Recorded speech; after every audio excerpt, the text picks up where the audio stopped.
Hi guys, welcome back to my new video. বছরের প্রথম লিচু এসেছে বাড়িতে, তাই ভাবলাম আজকে লিচু দিয়ে লিচু মাখা করব।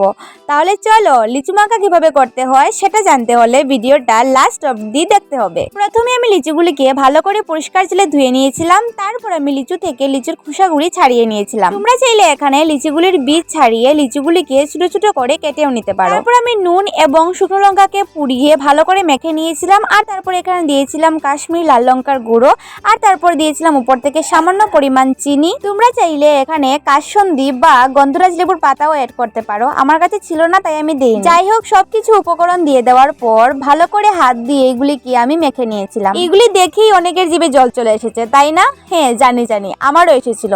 খেতে কিন্তু ভীষণ ভালো হয়েছিল। লিচুগুলি কিন্তু পুরো মিষ্টি ছিল না, টকটক ছিল, যার কারণে মাখাটা খেতে আরো ভালো হয়েছিল। আমার তো খেতে ভীষণ ভালো লাগছে। তোমাদের কেমন লাগলো অবশ্যই কমেন্টে জানিয়ে দিও। দেখা হচ্ছে পরে ভিডিওতে। টাটা।